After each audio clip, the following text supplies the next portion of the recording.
So how do you rank Battlefield 1's maps from best to worst? It's a very tricky thing to do, seeming as though everyone has a different opinion.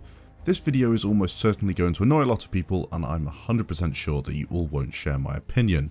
And for that very reason, I made a straw poll and sent it out to my followers on YouTube, Discord and Twitter, asking for people to vote on their favourite map, and we'll be using that information alongside my own opinion, so if you don't agree with me, which is perfectly fine, bear in mind that I did ask the general player base first. This means the list you're about to see is fairly accurate in terms of what the players think, but of course, you may have a different opinion.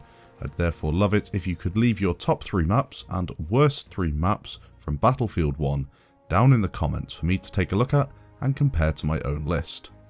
So for this video, I decided to concentrate on how the maps in question play on Conquest, but also consider how it works on other game modes. The reason for this is not all maps have a Frontlines game mode or an Operations game mode, but they all certainly have a Conquest one. DICE have given us a lot of maps in Battlefield 1, especially when you consider that they can be played in a lot of ways, some of which are dynamically different. In total, including the upcoming Apocalypse Conquest maps, we have 29 in total. When I wrap up the video at the end, I'll be showing my personal top 3 maps and worst 3 maps. However, before that, let's go through the entire list, giving my opinion, and in some cases, you'll be quite surprised by the choices. When I'm looking at what makes a good map, there have to be a few things that are present. They're not always necessary, but from my thousands of hours playing BF games, I've noticed that I have the most fun, and the game seems to be the most balanced for everyone when these certain things are designed into the map. Number 1, there has to be a good balance. Whether you're playing Conquest, Operations or Frontlines, if one team has a significant advantage over the other team purely down to a poorly designed map, then it gets pretty boring. Secondly, the map must have good cover. Now cover doesn't always mean buildings like you'll find in Amiens. What it means is objects placed in the correct position to block lines of sight and create a more tactical environment. Baba is a good example of this. Thirdly, we have objective placement and size. Flags have to be in the right position, otherwise players will not cap them and the gameplay can become fairly stale. Take Heligoland Bight for example, the map that came with the Turning Tides DLC. The flags are miles apart and you spend half your time running to go and cap them. Sure, you can take a boat if you really want to, but the whole team cannot do that at the same time.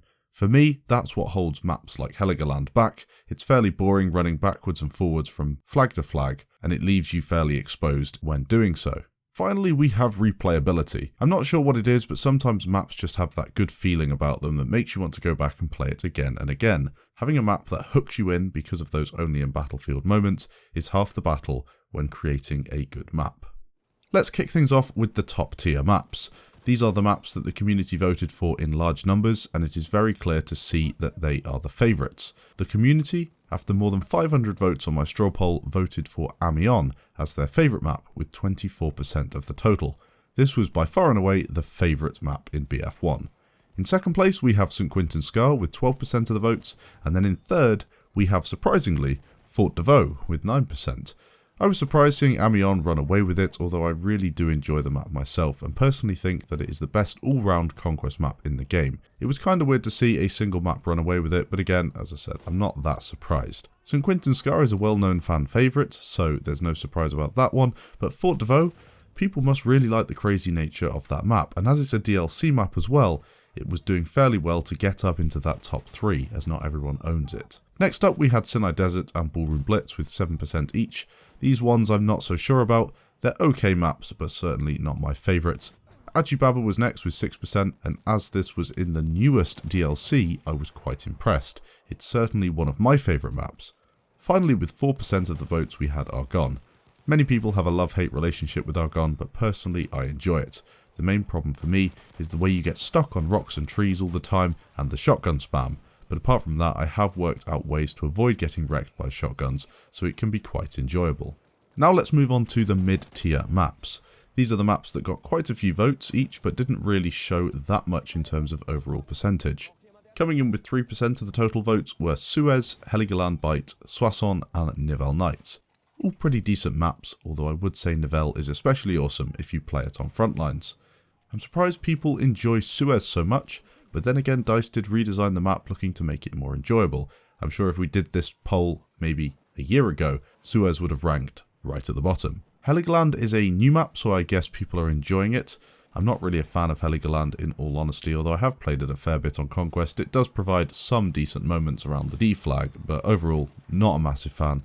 Playing gameplay is also fun, but I'm looking at the overall experience, and Heligoland just doesn't do that for me.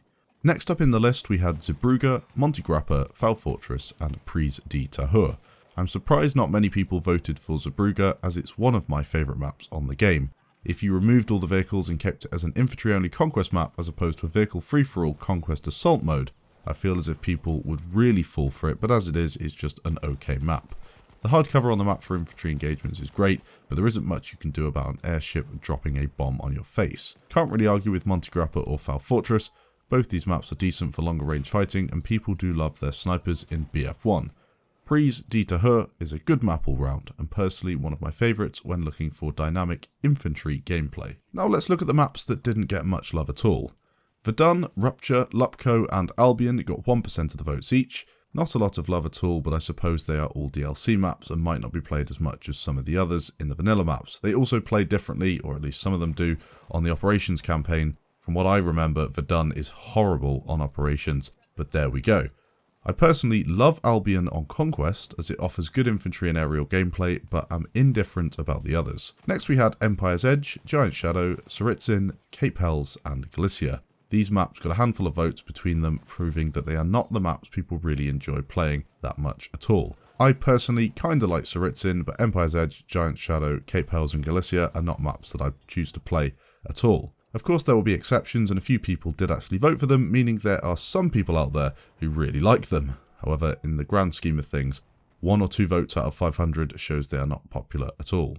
Finally, maps that got very low votes or no votes at all: Brusilov Keep and Volga River. I'm not a fan of these maps personally, and neither are the community by the looks of things. I actually placed the new Apocalypse maps in this poll, and only a few people have actually tried them on the CTE as of making the straw poll that I sent out to people, and Passchendaele got more votes than Brusilov did, so that's a pretty damning review of Brusilov if it can't even get more votes than a map that hasn't even been released. So there you go, all the maps in Battlefield 1 listed from best to worst with the help of the community. Now, as I said at the start of this video, I am now going to list my top 3 and bottom 3 maps.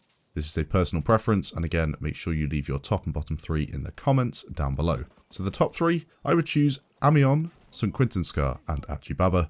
From my bottom 3, I would choose Galicia, Cape Hells and Empire's Edge. These maps have one thing in common that I really don't like: massive open spaces and a million places to camp off the objective and arse about all game. It seems my picks are generally similar to the community's, so that is a relief. Overall, I would like to suggest to DICE that the community clearly enjoy maps that have more solid cover, flanking routes and well spaced out objectives. Amiens is a clear winner in this poll, and although not everyone is a fan, the majority of the community enjoys it. Amiens has decent vehicle balance, a behemoth that actually caps flags and completely changes the dynamic of the game, micro-levolution events that mirror the good old BF3 days with St. Crossing, and engagement ranges that vary from the very close quarters to the longer 100 meter plus fights. Amiens also plays well on both Conquest, Operations and Frontlines, which is an added bonus. If you enjoyed this content, leave a like, remember to post your top and bottom 3 maps in the comments, and I'll catch you in the next video.